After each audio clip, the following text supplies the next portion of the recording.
Boys and girls, ladies and gentlemen, women and children of all ages.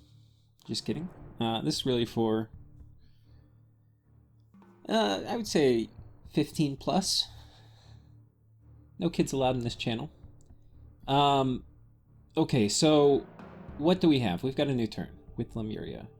And Oligar, who is our first of the golden adepts, he has found a magic site. He has found an enchanted pyre, which is a kind of very mediocre Fire 1 site.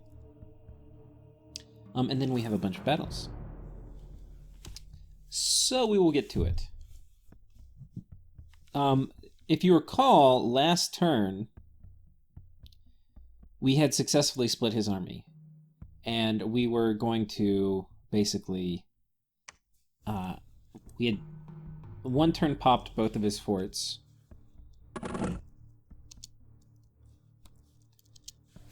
We had one turn popped both of his forts, and basically whichever one he didn't go to, we were going to take, and whichever one he did go to, we were going to run from. So the question is, did he wise up to this? And as it turns out, the answer is yes, and it's actually very funny. He knew. He was totally on board with my moves, and he did some Jedi moves himself. So we'll watch those this turn. It's going to be kind of cool. He is on to my strategic map move, Shenanigans.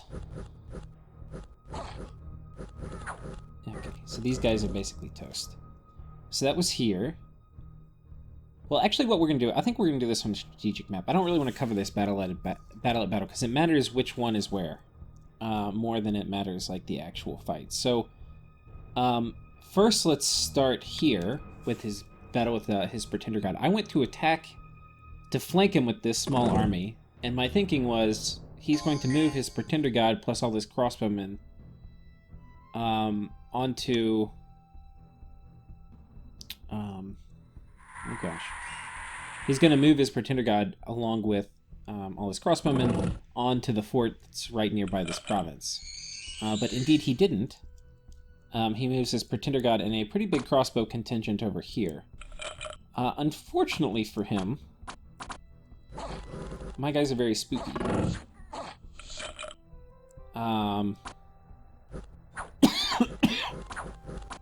So we have the bull running back here. And these guys making very scary faces at the crossbowmen. The bull is on attack rear, clearly. Probably would be better if his bull was on attack closest, because then they would actually kill these things.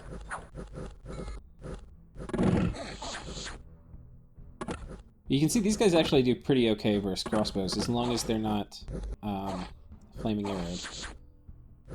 And we've got the ghost here, and the ghost is doing just dandy. 33 HP with a base of 20. Not bad. And we've got one of our centurions back here dealing with a very angry bull. Bull's up to 36 fatigue. It will go up pretty quickly as they try to stomp all my ghosts. And the crossbows have routed, as you see here. So that will leave my guys headed back this way. Now, is the centurion close to dying? Probably not. Nope. Is the bull close to fatiguing out? Yep. And yeah, you can see he'll take a little bit of damage, but there's a 75% chance that Ethereal just blocks the trample damage. And then he's got okay armor and good defense, so he's actually going to be pretty okay versus trample. Okay, now he's fatigued out and chilled.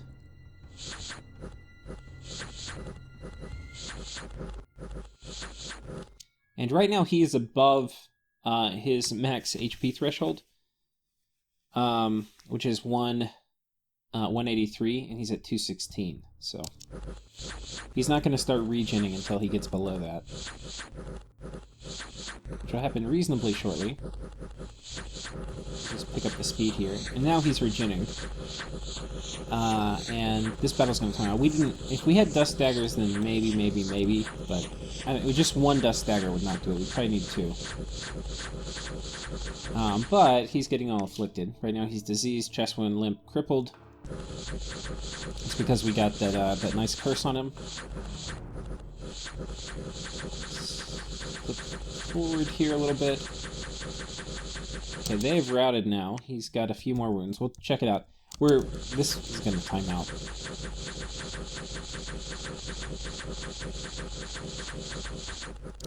Okay, so battle's over. Our guys run. These guys are actually going to... If they hung around, that would be awesome, and time it out and cause them to die. But diseased, chest wound, limp, crippled, never healing wound.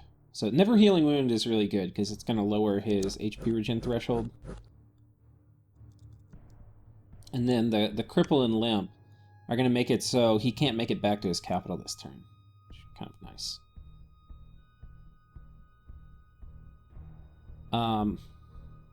So anyway, that's what we've got here. And then over here, he actually... Well, let's start with this. This is where I was potentially going to storm, and he did nothing to defend it. I would have taken it if I had stormed it, if I had the nuts.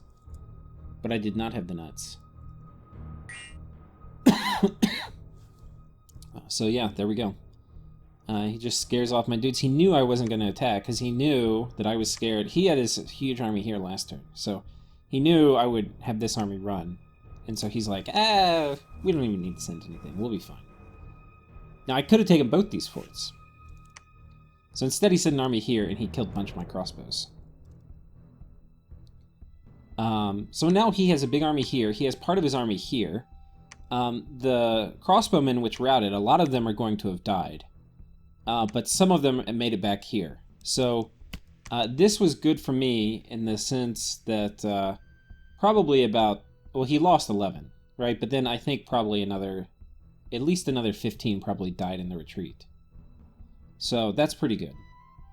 Because he's not getting many turns of production. So his army graph's just going down, down, down, down, down. And then we had a battle here where he tried to attack us, I think, with his little Mouflon herd. And this is not going to go very well, let me just tell you.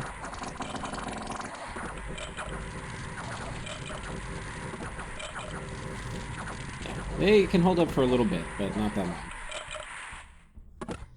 So the battle report here, we lost 9 dudes, but he lost 7 expensive Mouflon, and we get the territory. And then, without further ado, let's go ahead and watch his fort battle. I don't know if he thought I wouldn't attack, because he didn't really seem to script the people inside here. Like, he's got a few priests, but he's got these guys, and they could make fire elementals. So I'm not sure exactly what he was thinking on this front. It might be he's low on fire gems and is saving them up for a final fight. There could be a few different reasonable explanations, because no amount of fire elementals is going to save him. But you would kind of think he would have done that. No, they hit Scassius.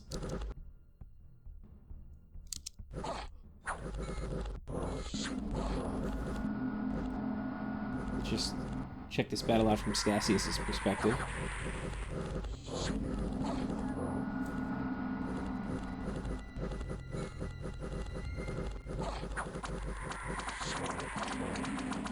Scassius not doing a lot of damage. Come on, buddy.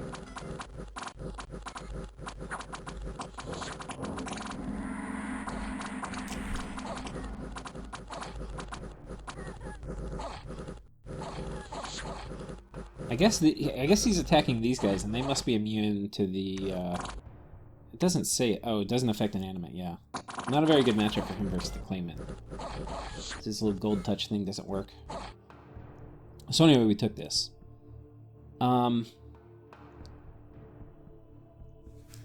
We also raided up here versus Bogarus. And actually the best thing for this turn actually wasn't my own battle. It was a battle between Bogarus and Agartha. So we'll play that up next. But here we just find a scout. So there's a battle between Bogarus and Agartha. So Agartha has his Merc army. That is... So this is Bogarus' force. But we'll come back to that.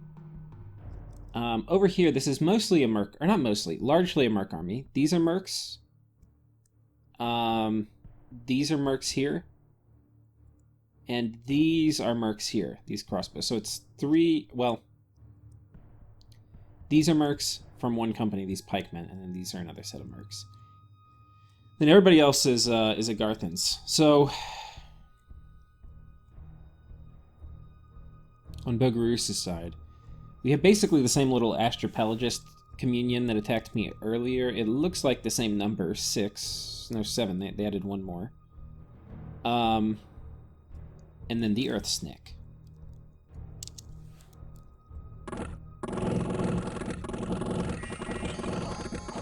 Okay.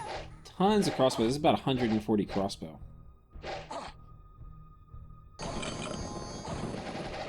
Ooh, but then we have the big thunder strikes coming down. Now, one thing that would have made a big difference, I think, is having these guys in skirmish formation and not so clumped. It would have made this thunder strike a lot less impactful. I think they're...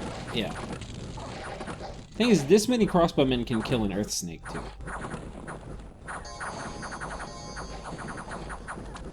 Those thunder strikes just hurt. Just deletes a whole tile every single time. Look at that. Boom. And then everybody else around it gets a little fatigue bump. Let's see if you can see it here. No, not.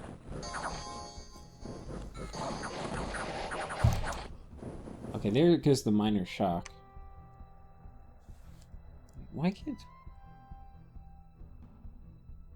okay, yeah, people over here, they got stunned from it too. That's what happened. I thought it was fatigue damage, but I guess it's a little bit of like one shock damage plus DRN to everybody around it, and that gives them a chance of getting stunned. And then these guys have apparently... oh, I can't tell if they're turning to shoot. These guys are piecing it. Some of these guys are definitely piecing it. We've had one too many thunder strikes. The Earth Snake doing Blade Wind, because... why not?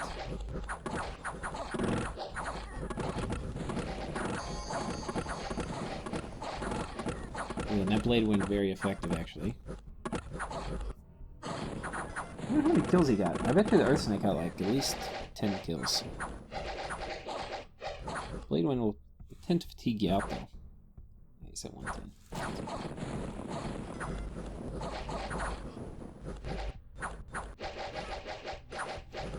Okay, so Agartha loses that, and that's pretty important. They also attack me here with the scout. This is just, I think we bumped here. We were attacking this, and then, yeah.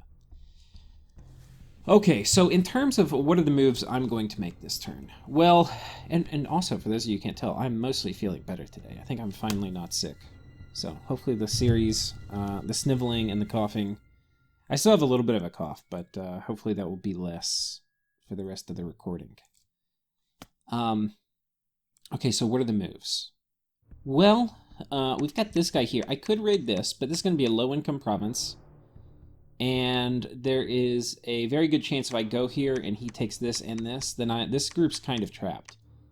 And one of the things we have learned from playing Lemuria before is even though we have free spawn ghosts, we really don't want our free spawn ghosts to die. They exist to, you know, like we want to use them to raid, but we want to make good trades. And right now I think this is a bad trade. Because if he takes this and this, which I feel is likely, then we're pinned to basically only moving up, or going this way. So he can basically have this army trapped if he takes both these squads, moves in, and then defends here. And then we lose, you know, 50 ghosts. And that may not seem like much. That's probably pretty close to a turn of production, if I had to guess. Like, if we lost all that, I bet you we'd be flat. And we don't want that to happen. We care about our ghosts. We don't have enough of them where we don't care, is another way to say it. So, anyway, we're moving these guys down here so that we can potentially check a fort. Or, you know, if he comes out and tries to reclaim land, we'll catch, like, a raiding squad here. But we can potentially threaten a bunch of stuff on this part of the Bogarusian border. And, potentially threaten his cap. Now, the battle on top of his cap, there wasn't much there. And the siege force that we have now is 198. Now, if we consider that inside he probably only has, let's say, 30 siege defense, that means we put on about 160 siege damage here. Now, how much more do we have coming in? Well, if we sum it all up, this is about 40, 100, 180, 100, 260, 360, 400. We'll call this 600, 750. We'll just call this 750 total. So we have 750 total coming in, including what we already have. That will not crack it, but it'll be close. There's a very good chance he uses these guys to knock me off of his cap. But there's also a chance he doesn't and just tries to raid.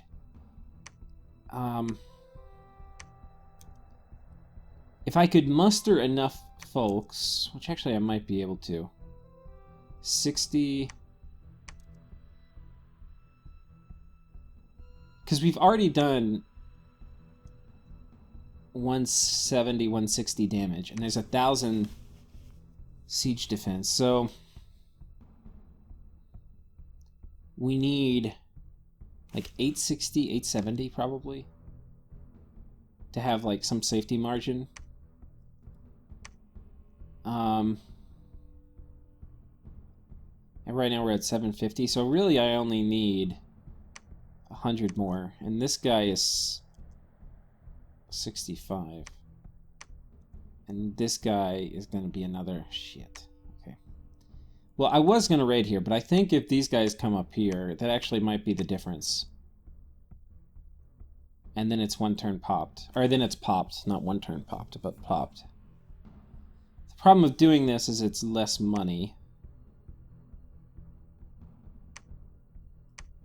I kind of think I want more money still.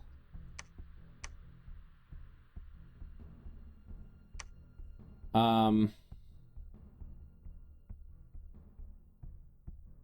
these I think are pretty safe moves. I don't want Marignan to get funny ideas about taking all this stuff. This is mine. He is vulturing not welcome. So anyway, it's going to be another turn. This is not going to pop it this turn, but there's a decent chance we have a big fight. And I'm going to be bringing in Airbody. And we've got Sertoma coming in with his Armor of Immunity, where he's got a Shield of Valor and Elemental Armor. So he's going to be very, very hard to damage. 23 protection, 24 body protection. And Sertoma has extraordinary agility, so he's rather difficult to hit. So yeah, I would say Sertoma very hard to kill.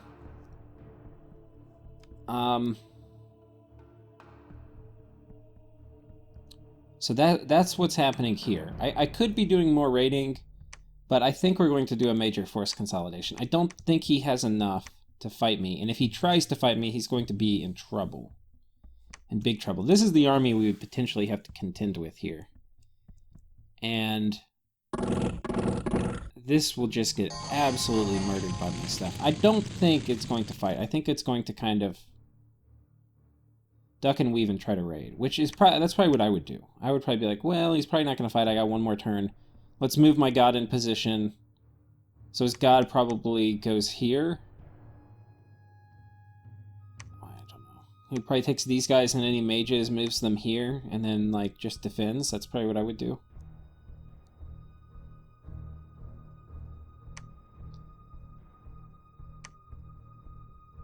I mean, we could take Sertoma here. And we could just send Sertoma over this way.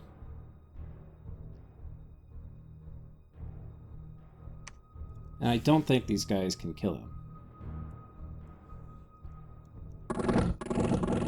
Because let's take a look at these fire elementals here. So they're going to hit for 15. But this is going to be reduced to heat +1.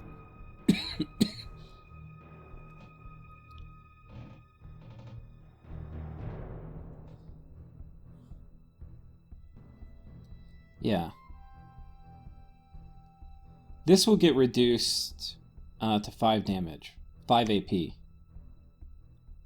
And so going up against Sertoma, he's going to have 23 protection. So it's going to be 5 damage against, like, 22? I mean, not 22. Like, 12 protection. So it's going to need a pretty high DRN roll just to do any damage. And the fire shield part, the 11 AP damage, this is going to get a similar reduction. It's going to be basically 1 AP damage versus, well, 1 damage versus like 11 protection or something after. So that also would need a very high roll. The archers will be immune to, because this is a much smaller squad. This is only like 80 archers or something. The banishment we won't care about, not from these guys. Yeah, I think we're fine. I mean, the archers we're going to be like super immune to, because like even with the flaming arrows will completely, it's like, I forget what it is, I think it's 8 AP, and we're going to be at 10 fire resistance. So that means they're going to have to get, and then after our, our protection is still going to be 23 or something. What is it? Yeah, 23. So let's say this goes down to 12. They're basically going to have, after the AP from the fire shield. Yeah, it's going to be nuts. It would take like a crazy dice roll for that to hit. So, summary, this guy is immune to flaming arrows. This guy's mostly going to be immune to crossbow, the bolts itself. He's going to be mostly immune to the lesser fire elementals. Now, big fire elementals will give him a bit of a hard time, but I think this is okay. If he chooses to mass here, then we're going to be in good shape, because we'll go ahead and take this from him. If he chooses to attack here, which I think is another reasonable move for him to try to make, he's going to be in trouble. Now, Sertoma being in this would be nice. Like, if he does actually try to fight, it would be nice to have Sertoma here, but honestly, he's not needed. This is enough troops. This is like, it's like 700 troops. And they're on, like, a highly scattered formation. Everybody here is sparse line. And which means they're going to, basically, in the battlefield... Well, I can just show you, because we attacked. This is kind of what they're going to look like. They're just going to span the field. So he'll shoot. Some of these guys are going to get hit. But, especially when Unholy Power hits, which will be, right now, it would hit, their combat speed is going to go up to 14, I think. Is that right? Let's check down here. This is maybe a better... They're going to be, like, walking along, and then it's going to break out into a sprint right about... now. And so yeah, they'll be at 14 combat speed. So that's a big deal, like a 40% increase in how fast they run. It means it's going to be probably like one less salvo they get off before they close.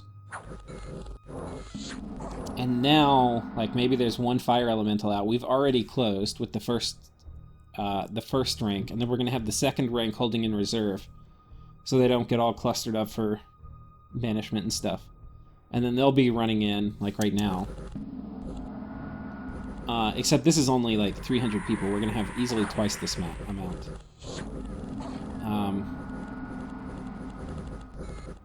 So, yeah, they're not going to be needed, I don't think. And we still have Scassius up here. Scassius is coming to punch through anything that's going to be a little tricky to punch through. So I think we'll do that instead. We're going to go...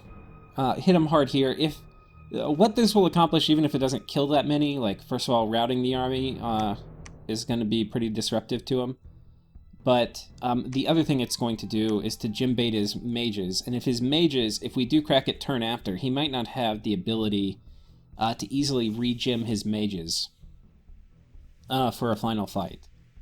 So, that's kind of... I'm thinking he's not going to attack me here. That's kind of my thinking, but it's going to be hard to predict. He clearly has wised up to the fact that that we're going to be dodging his army a lot. So yeah, okay, we're going to raid here and here. We're going to attack him here. We're going to be moving in some squads over this way. If we look at it, we're in a pretty good situation. I would say we're definitely the biggest in the game by a good margin. Other people kind of, in some ways wisely, in some ways not wisely, have decided to make their own wars. And the thing is, we're winning our war much faster than they're winning theirs. So, except for the Midgard War. So there's a Midgard War over here, which is going to wrap up pretty quick, which means Satis will become a free agent. And they are probably going to attack me or Agartha, if I had to guess. These guys, I think, are going to attack Atlantis, they're telling me. Now, they didn't have many forts, but apparently they don't need forts. I didn't really realize this, but Late Age Pythium actually gets a lot of foreign recruit mages. I don't realize it because I almost never see them played. But they've got these guys, and basically 1 in 20 of them, I think. Is that what it was? I think you're saying, well, we can figure it out. So a few of these are going to be Fire 3. Well, actually, I forget what the magic, like the spell is that they need. Yeah, so half of them are going to, I forget whether they need the nature fire, but half of them are going to have the correct path here, and then another 10% of those are going to have the right path here. So it's basically, yeah, it's 1 in 20 are going to have the right path here and get the fire random. But then they can do the national spell that gives them +2 fire, +1 nature. Anyway, and you can spam these guys out. They are heretics, so you do have trouble getting your Dominion places, but they're pretty solid. You know, even Fire 1... Well, the Fire 2s are obviously pretty useful, because they can firepower up to Fire 3. And that's on a pretty damn cheap mage. 90 gold is cheap. Fire Nature is kind of shitty, because it's a useless cross path, for the most part. But Fire 1, Nature 1 are not horrible. Like, Nature 1 can do Swarm and stuff. Fire 1 can do lesser fire elementals. But pretty bad. But the other ones are pretty good. Fire 2s are pretty good, and then the ones where you get them up to Fire 4s are pretty good. So they've got that. Then they've got these guys who are super cheap. And they're quick to recruit, even in without a fort up. So you basically are going to be getting 5 RP a turn from these. And then if you have magic scales, I think it's 8. So, yeah, they don't really need a ton of forts. And they've got foreign recruit soldiers, too. Anyway, pretty cool. But anyway, he's going to fight, I think, Atlantis, which is just the best news for me. And Atlantis is... Here's Bogarus. Atlantis, I think Atlantis is here. And so he's going to have to fight right up through here into Atlantis' heartland. Now, Atlantis, I think, has a couple forts here and here, I've been hearing. So anyway. But Atlantis, like, he already has Foul Vapors researched, and his, forget who it is that can cast Foul Vapors here.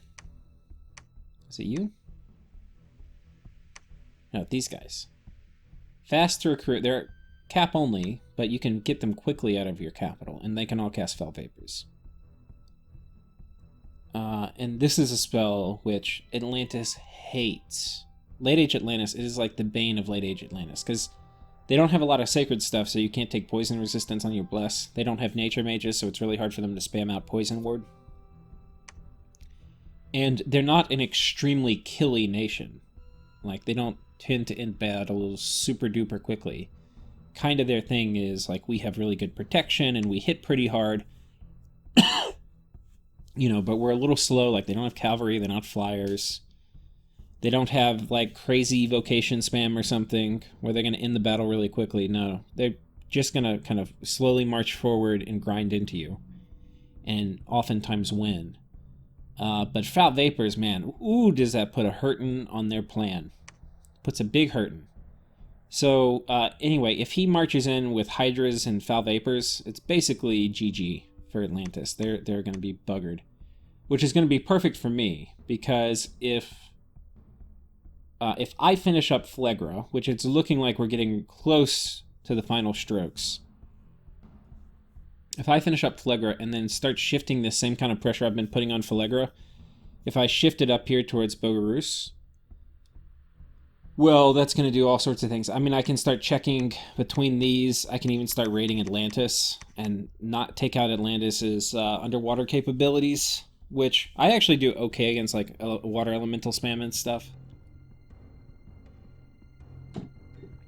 Buffed water elementals will be tough because we don't hit very hard. But Ethereal is a pretty good... Ethereal is a better protection against elementals than, like, decent protection. So anyway, if we put that same pressure and we eat these guys, well, then that'll make the remnants of Atlantis an obvious next target. And at that point, it's going to be basically me versus the world, I think. But damn, we better be ready for it by then. But this can all happen, I think, pretty quickly. The other things that are happening in the world, Arco has attacked Gath. And Gath is here. They started in this wasteland, of course. Now, what this means is there was a battle on top of Gath. And I am told, and I'm getting this like fourth hand now, because the person who told me didn't see it. They got told it by someone else. But I got told that there was a pretty huge battle, and Gath won, but at the cost of 50 of his giant sacreds. And so for those of you who don't know, Gath gets these guys, the Gibbers, and they're pretty big and beefy. I don't really know what Bless he had. It'll be interesting to see, but he defended his cap, but at great cost. Losing 50 of those is hard to come back from, I think. And the other thing I've been told is that he's kind of losing the territory war. Like, he's down in territory from the fight. So what remains to be seen is how will... So first of all, that's good, because grindy wars between neighbors is good. Like, I don't want Arco to stomp over Gath and get big and huge and scary. But I kind of do want him slowly beating Gath would be perfect for me, because the Gath player is a really good player. So I would not mind seeing them getting knocked out, and somebody else having to pay the high cost of having to do it. But it's going to be annoying fighting Arco later, because Arco is going to be doing all sorts of mind hunting. I distinctly remember other games I fought as Lemuria against Arco, and you have to worry about these guys.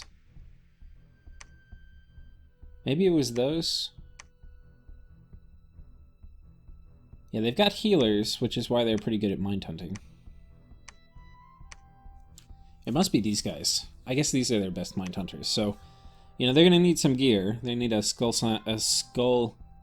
Starshine skull cap, sorry.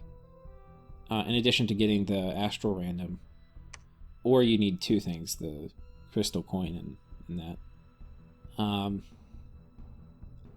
But yeah, then they can do some pretty potent mind hunting. Now, fortunately, we have Stealthy Astral. But we're not going to have that much of it.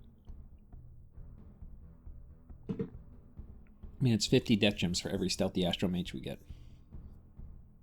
So, and even then it can fail, and if we fail a Soul Slay, I mean, if one of our Grand Lemurs gets Soul Slayed, very, very sad.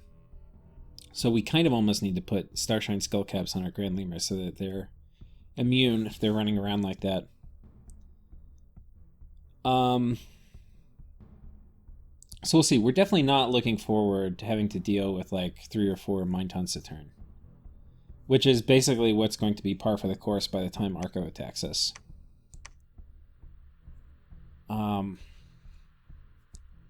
So anyway, the longer this takes, the better, because I expect what's going to happen is we're going to see how big I can get. I think I'm already big enough where there's no way that people are not going to come into a united front against me after they win their first wars. Marignon, I think, will probably come in almost immediately. Like, I think Marignon, I don't think they're really in... Like, maybe they got some of the Midgard... No, I don't even think they got the Midgard land. So, I don't know. Marignon, I feel like, is going to want more Phlegra than I'm going to want to give them. So, potentially, I'm fighting... After Phlegra's gone, I'm fighting Bogarus and even raiding, like, taking Marignon's oceans and things like that.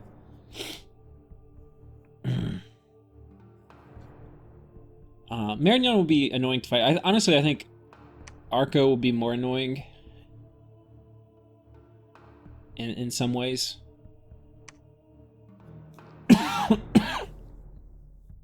And then Bogarus, actually, once they get like these communions online, they're going to be really hard for me to fight head on. But right now, I'm just relying on the fact that we're not really directly trying to fight their armies, we're raiding them, and then we have the extremely fortunate circumstances where Agartha is attacking them too. Because right now, it doesn't seem like it, even though, because we're crushing people. But we're going through our trough, like our power dip. Once we get to enchantment 6... Okay, I lied about not coughing. Once we get to enchantment 6... that is when our power spike starts picking up. Because also by the time we get here, I think we'll be at like 800 RP a turn. Or close, maybe like 700. Which means we'll get some of the other basic research we need pretty shortly thereafter. But this is obviously going to give us Group of Wonder and some other stuff. Rigor Mortis is the main thing. And Foul Vapors. Foul Vapors is the thing that, like, you are now not going to be able to conquer me, because I have Foul Vapors. And we can take our god. Oh no, we can't really Cloud Trap He's around yet. I was gonna say we empower... Maybe we empower our god and we can move him around. We are going to Twice-Born him soon. That's coming up. Finally, we'll cover infrastructure. We've got Palisade coming up here. Temple getting built this turn. This will be the temple that kicks us up to... We're at 14. This will put us at 15. Every 5, you get another Dominion Strength. So that will put us up at 9 Dominion Strength and 9 Death Gems per month. What that is going to do is a few things. One is, as our Dominion Strength goes up, our spawn rate will increase for ghosts basically everywhere. Our Dominion push will get stronger, and our chance of getting the rare ghost types, like, well, the ghosts, like these guys, or these guys, the chance of getting the rare types will increase somewhat significantly. Like, if you have 5 Dominion, it's not really going to happen, I think, hardly at all. And then if you have 10 Dominion, it happens pretty frequently. So, right now we're in the middle road, we're at 8. But that will be going up to 9, hopefully, this turn. And you can see we're at 8 in a lot of our provinces. This is 8. Let's see what our whole cap circle is. 8. 6. 8. 8. This is not cap circle. That's 5. 7. 7. 8. 6. 6. Okay. So anyway, that's going pretty well. We'll get this this palisade put up because we have this fort. My rule, I think, and this will become important, is we are not going to temple things until they get my Dominion in it. So like this doesn't have my Dominion, so once it gets a candle, I'll move a priest in. This has my Dominion already, so we'll go ahead and temple it, and the fact that it has my Dominion and it's low income, but like this one, I don't really want to speed up the population decline here any more than I have to. This one, the Palisade's coming up, and we started building these two this turn. Oh no, I was going to start this one, but I decided instead to build a temple, I think. Because I wanted to get that Dominion strength bump. Otherwise, I would have started a Palisade here, I think. But, yeah, we're starting this one this turn. Next one will be here. And we're basically going to, as soon as we can, fort up all of this on our way to Phlegra. That all assumes we win the final Phlegrant battle, but right now I think he's pretty hosed. Pretty hosed. Now, one thing I will point out that I thought about was taking this crossbow company that I moved here. I thought about moving them up here because I'm like, well, there's a chance he could Jedi mind trick me and move his army here. But then I was like, nah, he's not going to do that. He did that. So I'm kind of wishing here I moved the crossbow company up. But yeah, I think that is about it for the turn. We're making a fireplate. Fireplate is actually a pretty nice upgrade for the consoles. First of all, they're going to get that fire resistance, which they really need. But it's also 16 minus 1 and 2 for the stats. And then if we look at the consoles... Oh, I have one more thing to talk about. The Lorcia Segmenta is 13 minus 1, 2. So basically it's plus 3 defense. And we get the fire bonus. Or the fire resistance bonus, which is really nice. The final thing to talk about is this throne. And I'm about ready to take it. I was going to try to take it this turn with Bobo. We were going to load Bobo up with the fire shield and then like an enchanted sword and have him go in.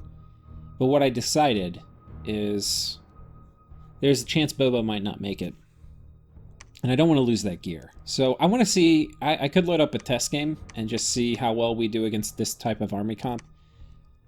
The things I don't know, like I don't know if we get super fatigued out from the Vinemen. I don't know if they have enough DPS to kind of gradually work their way through us. So anyway, that we're going to test with Bobo, not in a test game. We're just sending Bobo in, and we're going to see how he does. But meanwhile, we're moving in 2 more dudes. We're moving Valik in, and I think we all know how Valik handles things. He has heroic quickness now, so that's pretty huge. So fast. So anyway, we'll be moving him in. But we're probably going to put the fire plate on Valik. Give him that little bonus fire damage.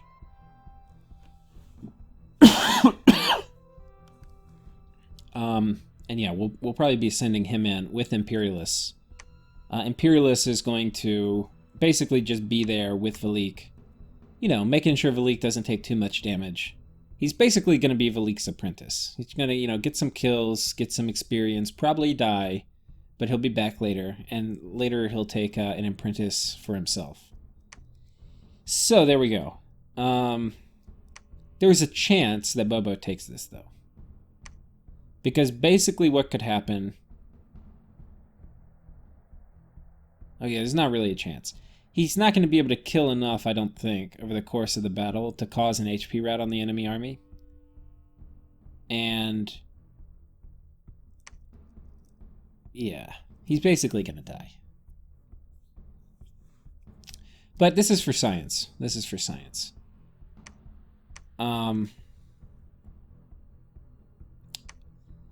Yeah, I think this is it. But I think the biggest, best things are happening diplomatically, which I haven't really had any doings in. They've just kind of happened. Which is that everybody is basically trying to win, which actually, by the way, every time I've had to deal with pop killer like undead, I usually want to win a first war, and then I'll try to go after the undead as my second war, though it would obviously depend. That would be my preference, because the problem is if you go after the undead as your first war, then you're like, you have this dead land which you can't even defend, because you, like, once it's 0 population, you can't even put PD there for most nations. So it's like, you have this land, you can't defend it, it's not worth anything. You want to defend it because maybe there's a little gem income, and so you're like, you've got this, like, dead leg of an empire part over here, and meanwhile, you're trying to, like, you know, win your second war, which actually is going to be really, like, this... Winning your first war against a pop kill does not really make your second war any easier. Whereas winning your first war against a living nation, you'll have a lot better time with your second war. So anyway, everybody is trying to kind of carve out more stuff for themselves in round 1. But fortunately, we are carving out more stuff for us than they're carving out for them. So we're getting like disproportionately huge. I think I went and counted up our provinces, and we're at 1, 2, 3, 4, 5, 6, 7, 8, 9, 10, 11, 12, 13, 14, 15, 16, 17, 18, 19, 20, 21, 22, 23, 24, 25, 26, 27, 28, 29, at 30, 31, 32, 33, 34, 35. Yeah, we're at 35 provinces. And that will probably be going up a little bit. If we look at score graphs for provinces, yeah. Very good chance it goes up a tiny bit next turn. And then as soon as this war with Phlegra is done, we're going to immediately shift into Bogarus. Hopefully before Soul Slay comes out. Fuck Soul Slay. Mm-hmm. We'll see. Problem attacking Bogarus. This is going to be an open flank with Atlantis. So I think whether I attack Bogarus, how hard I attack them, because like this is going to be an obvious target for me, will be largely dependent on whether these guys are fighting. The other thing that, we're going to talk about thrones. So thrones, I've got one here, one here. This one's about to be forted, right? So I'm going to have 2 forted thrones. This one is going to go to me, most likely. Unless Bogarus gets really aggressive really quickly. We'll be forting this up soon. So, anyway, that'll be 3. We've got 4 here, right? And then this one, nobody could really contest me for. None of these are underwater powers. So, yeah, 4. This could be 5. And the odds of Marignon staying at peace with me for any length of time, I think, are pretty small, which means there's no reason not to take the whole underwater system over here. 5. 6. Pretty easy access to 6, and I think we only need 7 to win. Yeah. So then it's like, what would my 7th be? This is the first nation where this is the first game I've been in where it's like turn 24, and I'm like looking at thrones like, yeah, I am in very close striking range of a throne victory. I mean, I could just attack Bogarus and then yoink this one underwater, and then, yeah, good luck.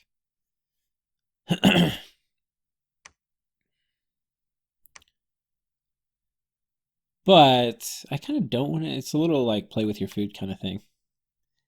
I don't really want it to end that fast. But it could be preferable to having everybody try to kill me. I mean, which will happen, but, wouldn't happen very long if we were actually able to squeak out a throne win. What would be the other throne I could go for? Thing is, we've gotten all the thrones, or like we're in good position to get all the thrones on our border, except for this one.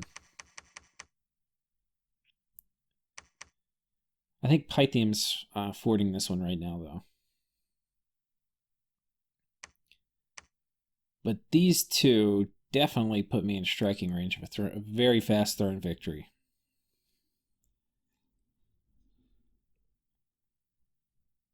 Anyway. Thanks, guys. I'll see y'all next time.